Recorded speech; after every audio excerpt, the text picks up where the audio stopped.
March 4th, 1966. San Leon, Texas. A 36-year-old dock worker named Donald Eugene Chambers walks out of a longshoreman shift on Galveston Bay, sits down with a small group of riders, and starts a motorcycle club. He names it after Mexican bandits who live by their own rules. He picks the colors red and gold because that is what the United States Marine Corps wears, and he wore them in Vietnam. He calls the club the Bandidos. By the early 1970s, the club has more than 100 members. Most of them are Vietnam veterans.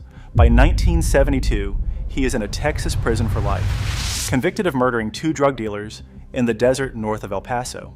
By 1978, the club has chapters across 4 states.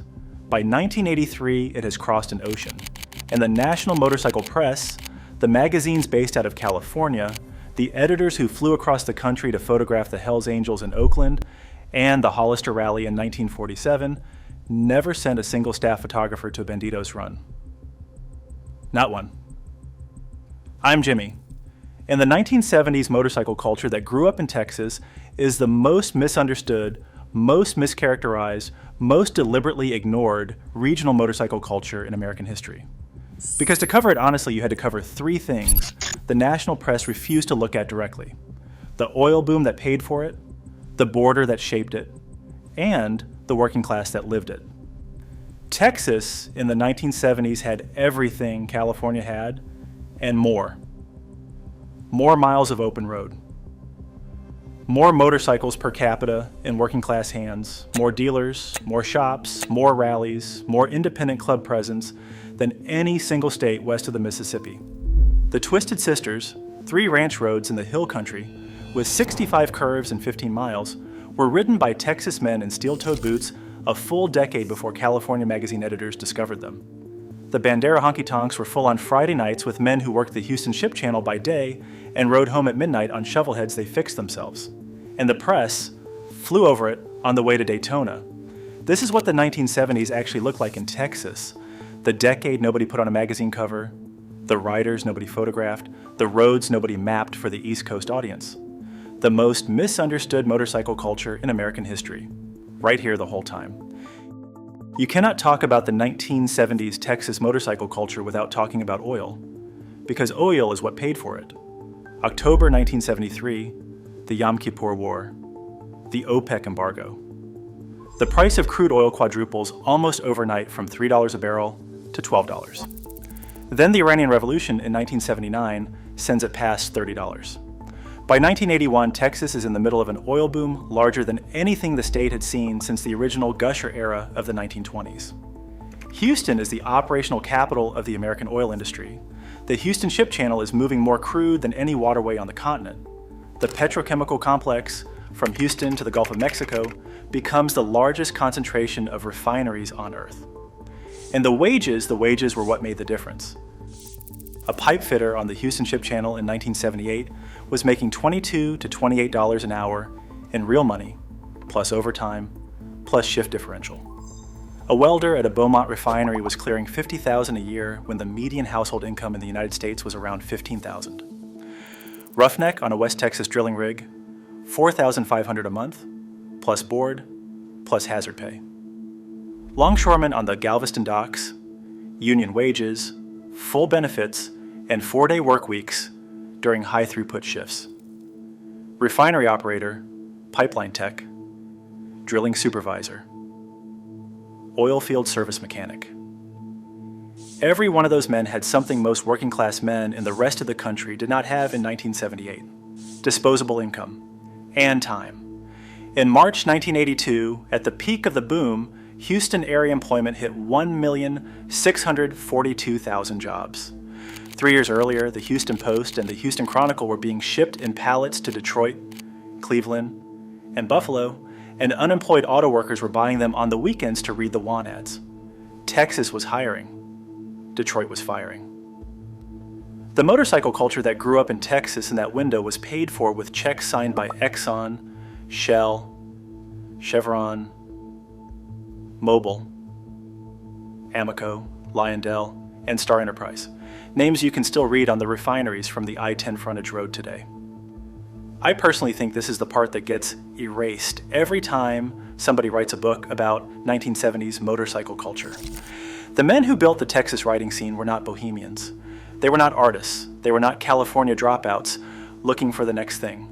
They were oil field mechanics, refinery welders, ship channel pipe fitters, and Vietnam veterans who came home, took the union job, and bought a shovelhead with cash because cash was what they had.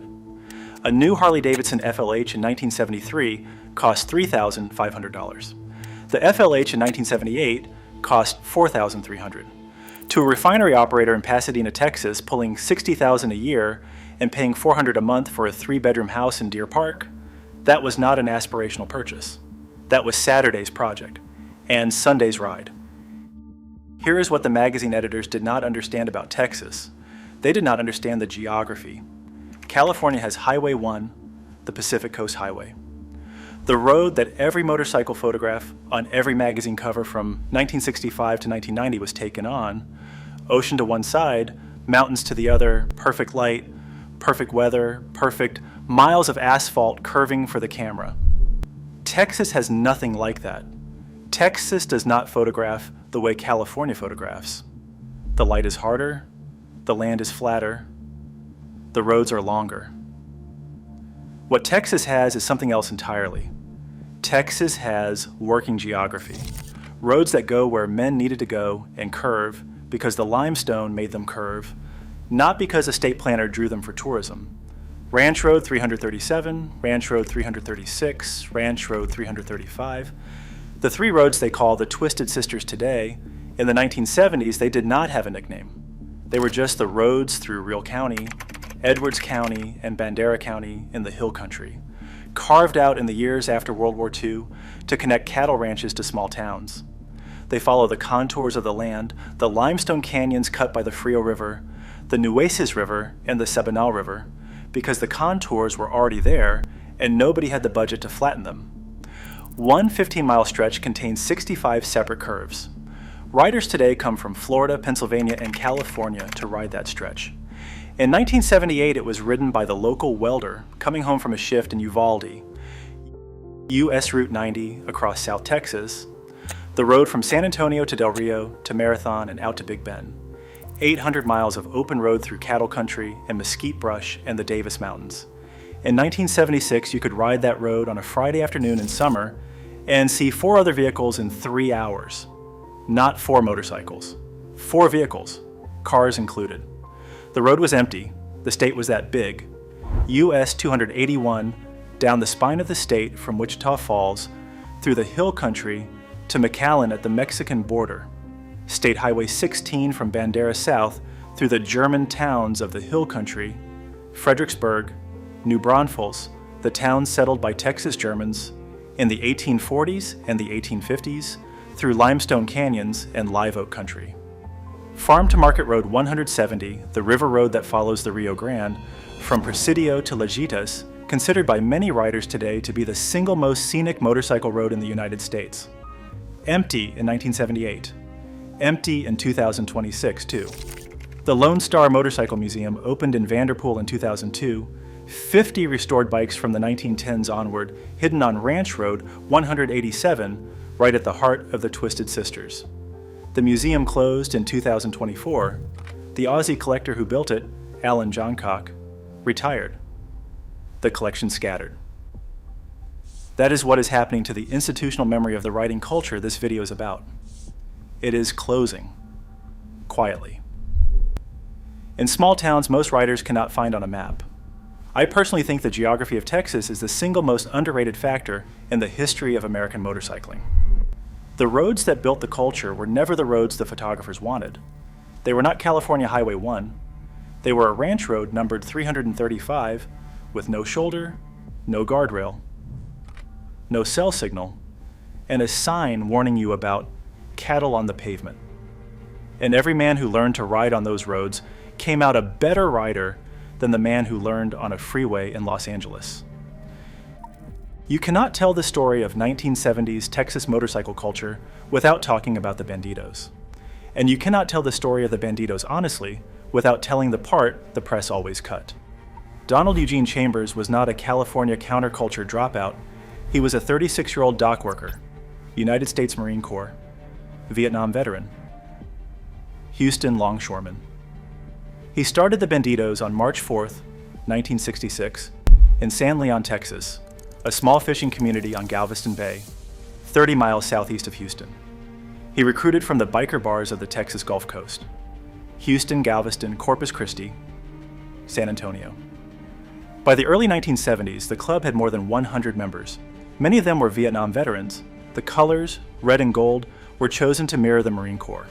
The structure was modeled on military lines: chapter president, vice president, sergeant at arms, weekly meetings called church, mandatory rides, codified rules.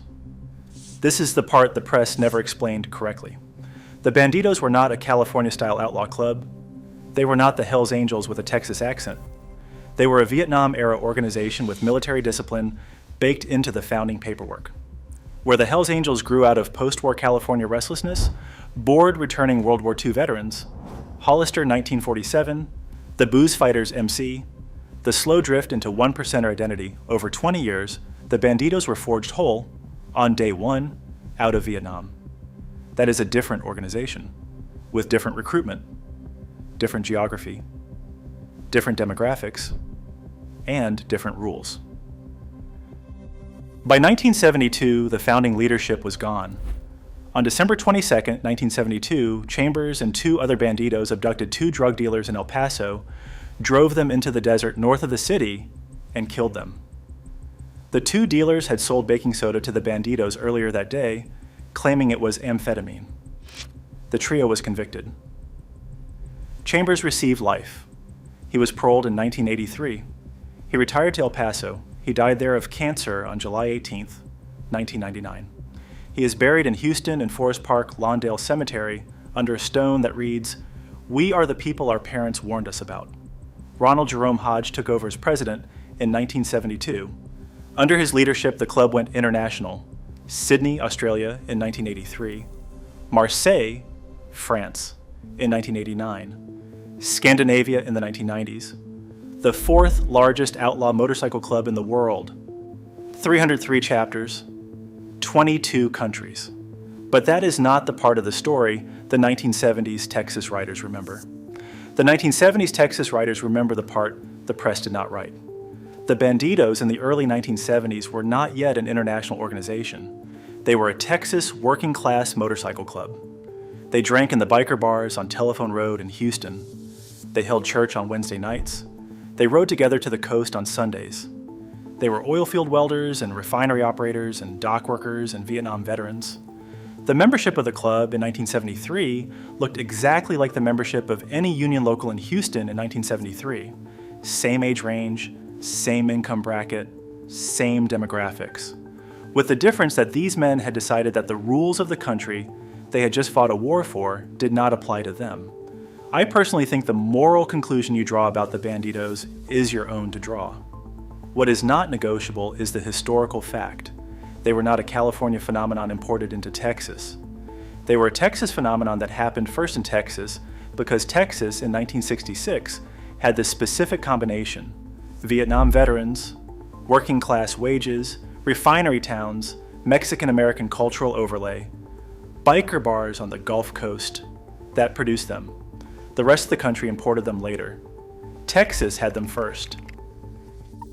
Here is the part the magazines from California and New York could never have written, even if they tried, because they would have had to live there to understand it. Texas motorcycle culture in the 1970s was a border culture. Mexican-American riders, Tejano music in the bar, jukeboxes, Spanglish in the comm chatter at the rallies, lowrider culture overlapping with chopper culture in San Antonio and Corpus Christi and Brownsville, St. Christopher medals on chrome bars next to silver Mexican crosses, Day of the Dead imagery on tank panels, the Frito Bandito on the Bandidos patch, a contested origin story since the cartoon did not appear on television until 1967, a year after the club was founded, but unmistakably a piece of Mexican-American visual identity in red and gold on the back of every Texas member. Roads ran south, the river roads down the Rio Grande Valley from Eagle Pass to Laredo to McAllen. Bridges into Mexico every 50 miles. Riders who crossed the border on Sunday morning and came back at sundown. Cantinas in Nuevo Progreso and Reynosa, where a beer cost $1, and the music was live until 2 in the morning. Mechanics in Matamoros who would rebuild a Triumph head for $30 and have it back to you by Wednesday. Texas riders in the 1970s had a mechanical support ecosystem south of the border that California riders did not have, could not have, and never developed. Mexican-American club presence in Texas in the 1970s was deep. The Solo Angeles MC, the Lawmakers MC, regional clubs across the Rio Grande Valley with rolls of 200, 300 members each, riding mostly Triumphs and Hondas and some American Iron. The mainstream motorcycle press, based in Los Angeles and New York and Chicago, did not know any of these clubs existed. There was no academic literature on them until the 2000s. The University of Texas at El Paso eventually produced the only serious dissertation on the Borderlands motorcycle culture, Gary Kiefner, 2008, the first comprehensive academic treatment of Texas-Mexico border riding from 1900 forward. One dissertation, for a culture that had been running for a century.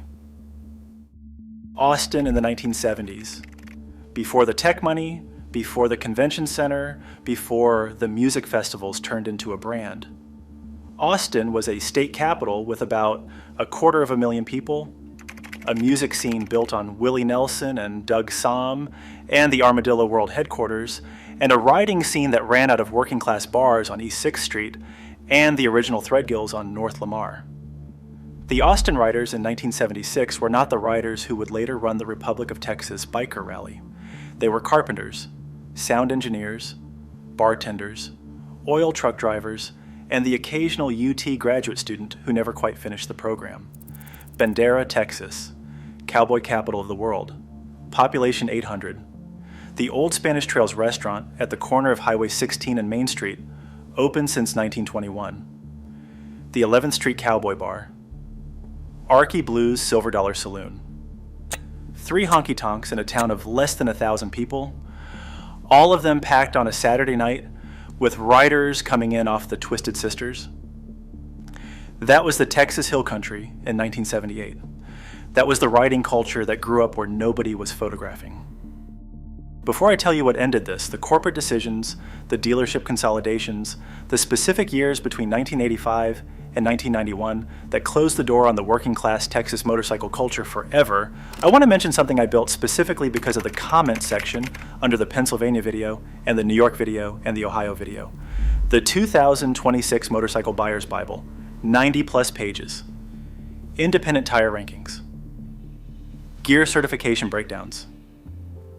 The complete JSO oil certification map. Dealer negotiation scripts for the current market. The true cost of ownership by model. No sponsorships. No oil company paid me $1. No dealer paid me $1. It was $97 at launch. Now $9. Link in the description. If you found the Pennsylvania video useful, this is the document version of the same kind of research applied to what you might actually buy this year. Here's what ended it, and it ended fast.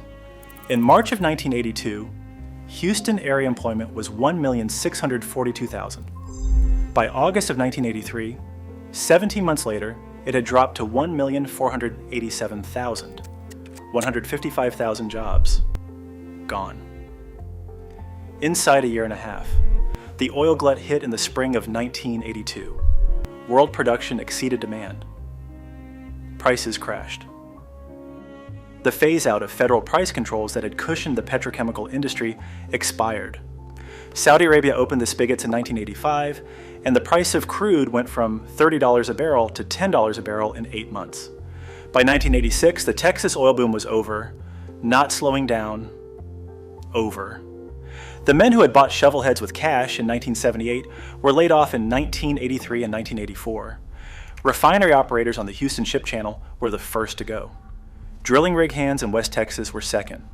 By 1986, the UN employment rate in Houston was higher than the national rate for the first time since World War II. The pipe fitters and welders and oilfield mechanics who had built the riding culture were selling their bikes to make house payments, or losing the houses too. The dealers that had thrived in 1979 every Texas city had 2 or 3 independent Harley-Davidson dealers, plus a Honda store, plus a Yamaha Kawasaki Suzuki combined floor, plus a Triumph specialist somewhere in town. Those dealers started closing in 1984 and 1985. The independent shops that had built the parts and service ecosystem went under the hardest because they did not have the capital reserves to ride out a regional collapse. The men who had been the working class spine of the Texas riding culture were no longer working class. They were unemployed. By 1991, when the broader American motorcycle industry was beginning a long consolidation under the Harley-Davidson management buyout dynamics that we covered in the Sturgis video, Texas had already been through its own collapse, recovered partially, and emerged into a different motorcycle culture. The riding culture that came back in the late 1990s was not the riding culture of 1978. It was wealthier, it was older, it was whiter, it was less working class, it was more weekend warrior and less Saturday mechanic. It rode bigger bikes that cost more money on better roads with more chrome and less mileage. The 1970s riding culture in Texas, the one paid for by oilfield wages, ridden by Vietnam veterans, conducted in Spanglish in the cantinas of South Texas, held together by independent shops that taught you to fix your own bike, did not survive the bust. The men who built it either retired, died, or never got back the wages they had lost. The Bandera honky-tonks are still there. Old Spanish Trails restaurant still serves chicken fried steak. The Twisted Sisters still have 65 curves and 15 miles. The Lone Star Motorcycle Museum is closed, the independent dealers are gone. The pipe fitters who built the culture are 75 years old now, and most of them are not riding anymore. That is what was lost.